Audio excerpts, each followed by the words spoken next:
আপনারা যারা ভোটার আছেন আপনাদের প্রতি অনুরোধ জানাবো, আপনারা স্ব ভোট কেন্দ্রে গিয়ে আপনার আপনার ভোটের যে অধিকার সেটি প্রয়োগ করবেন।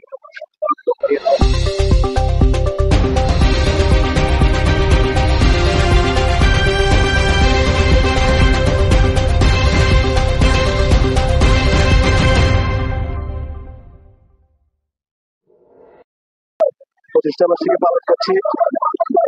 এই প্রতিষ্ঠাবার্ষিকী পালন করতে গিয়ে আমাদেরকে অনেক কষ্ট করতে হচ্ছে। আমরা বিগত দিনের ন্যায় কমিটি না থাকলেও আমরা চট্টগ্রাম মহানগর যুবদলের নেতৃবৃন্দের নির্দেশে সভাপতি, সাধারণ সম্পাদক মোহাম্মদ শাহেদ এবং সভাপতি দীপ্তিভাইয়ের নির্দেশে আমরা বাংলাদেশ জাতীয় যুবদল চট্টগ্রাম মহানগরে সবসময় শক্তিশালী ছিলাম এবং এখনো আছি। তবে যুবদলের আমরা একটা প্রত্যাশা করেছিলাম, বাংলাদেশ জাতীয় যুবদল প্রতিষ্ঠাবার্ষিকীর আগে আমাদের সিনিয়র নেতৃবৃন্দ এবং কেন্দ্রীয় নেতৃবৃন্দ জনাব তারেক রহমানের কাছ থেকে আশা করেছিলাম আমরা বাংলাদেশ জাতীয় যুবদল চট্টগ্রাম মহানগরের কমিটি আমরা প্রতিষ্ঠাবার্ষিকীর আগে পাবো। আগামীতে যে যুবদলের কমিটি হবে, এখানে প্রত্যেকটি থানা এবং ওয়ার্ডের নেতৃবৃন্দ, আমাদের নেতৃবৃন্দ, মহানগরের নেতৃবৃন্দ নবদর্পণে আছে।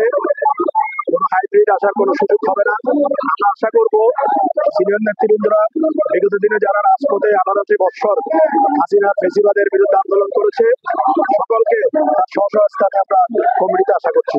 আগামী নির্বাচনে যুবদলের ভূমিকা ইনশাআল্লাহ আমরা দেশনায়ক তারেক রহমানের নির্দেশে প্রত্যেকটি আসনে যেখানে যাকে নমিনেশন দিবে, আমরা প্রত্যেকটি আসনে যুবদল নির্দেশনা আছে চট্টগ্রাম মহানগর থেকে যার যার আসনে কাকে নমিনেশন দিয়েছে এটা দেখার দরকার নেই। নমিনেশনটা তারেক রহমান দিয়েছে, যে হোক ধানের শীষের পক্ষে আমরা যুবদল সবসময় কাজ করেছি। বিগত দিনের ইলেকশনে, আগামী 26শে ফেব্রুয়ারি ইলেকশনে আমরা যুবদল প্রত্যেকটি আসনে কাকে নমিনেশন দিয়েছে সেটা আমরা দেখার প্রয়োজন নেই। আমরা মনে করি আমরা প্রত্যেকটি আসনে ধানের শীষের পক্ষে যুবদল কাজ করবে, এটা আমি আশা করি। দেশনেত্রী বেগম খালেদা জিয়া এবং তারুণ্যের অহংকার তারেক রহমানের একটা প্রত্যাশা ছিল 18 বৎসর তরুণ এবং প্রত্যেকটি ভোটার ভোট কেন্দ্রে গিয়ে ভোট দিতে পারে। আমাদের আশা থাকবে, প্রত্যেকটি ভোটারের কাছে আমাদের অনুরোধ থাকবে, আপনাদের জন্য যে আন্দোলন আমরা সংগ্রাম করেছি ভোট কেন্দ্রে গিয়ে ভোট দেওয়ার জন্য, আমি মনে করি আগামী নির্বাচনে সে পরিবেশ আমরা ফিরিয়ে আনতে পারবো। আপনারা যারা ভোটার আছেন আপনাদের প্রতি অনুরোধ জানাবো, আপনারা স্ব ভোট কেন্দ্রে গিয়ে আপনার ভোটের যে অধিকার সেটি প্রয়োগ করবেন। 17 বছর এই উৎসবের মধ্যে আজকে আমাদের মনে করেন যে যুবদলের প্রতিষ্ঠাবার্ষিকী পালন করার জন্য যে মানুষ জড়ো হয়েছে, এটা না আমরা দুঃসময়ের মধ্যে যুবদল সবসময় চট্টগ্রামের মধ্যে ছিল, এখনো থাকবে। সে আজকে দীপ্তি ভাই আবেন শাহেদ ভাইয়ের নেতৃত্বে যে যুবদলটা ছিল সব সম্মিলিতভাবে সব একত্রিত আছে। দেখেন কোনো কমিটি নাই যুবদল, তারপরও আজকে 1.5 বছর কোনো কমিটি নেই, তারপরও যুবদল আজকে সামনে অনেক যুবদল ভাইয়েরা আজকে আসছে। আন্দোলন সংগ্রাম করুন, এই ধরনের নেতা আমাদের বিএনপিতে আছে। আমরা জানি যুবদল এই ধরনের ভুল করবে না। যুবদল যারা ত্যাগী নেতা, যারা ত্যাগী কাজ করছে, যারা আন্দোলন সংগ্রাম করছে, হরতাল অবরোধ করছে, তারাই অবশ্যই মূল্যায়ন পাবে যুবদলের। যুবদলের ভূমিকা সবসময় ছিল। এখন সামনে যেটা আমাদের 31 দফা দাবি দিয়েছেন আমাদের দেশে তারেক রহমান সাহেব, সেই দাবিতে যুবদল প্রত্যেকটা বাড়ি প্রত্যেকটা ঘরে ঘরে গিয়ে ধানের শীষের জন্য ভোট তৈরি করবে। আমি ফজলুল হক সুমন, চট্টগ্রাম মহানগর যুবদলের সাবেক সহসভাপতির দায়িত্বে ছিলাম।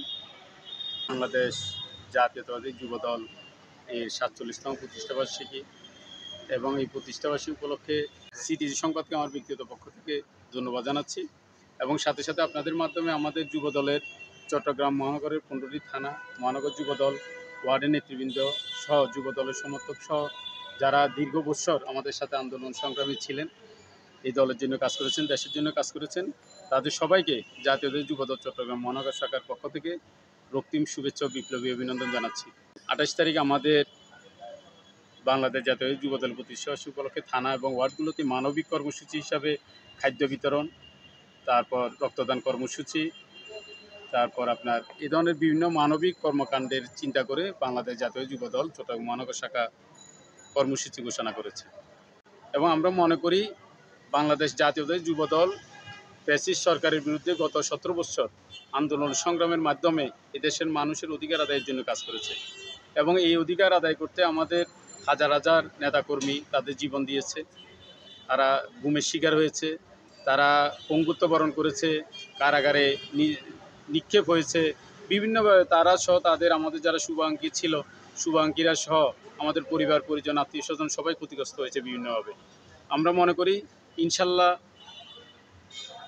5ই অগাস্ট 2024-এর পরে পরিবর্তিত পরিস্থিতিতে আমাদের ভারপ্রাপ্ত চেয়ারম্যান, বিএনপির ভারপ্রাপ্ত চেয়ারম্যান তারেক রহমান সাহেব বাংলাদেশে দ্রুত একটি নির্বাচনের জন্য আহ্বান জানিয়েছে। আমরা বিশ্বাস করি গণতান্ত্রিক পন্থায় নির্বাচিত একটা সরকার ক্ষমতায় আসলে তাহলে শুধুমাত্র মানুষের অধিকার প্রতিষ্ঠিত হওয়া সম্ভব। যুবদলের প্রতিষ্ঠাবার্ষিকীতে 47তম প্রতিষ্ঠাবার্ষিকীতে সবাইকে ধন্যবাদ জানাচ্ছি। আপনারা আমাদের পাশে থাকবেন এই আশাবাদ ব্যক্ত করছি। আপনাদের বিশেষ করে সর্বস্তরের যুবকদের সুস্বাস্থ্য দীর্ঘায়ু কামনা করছি।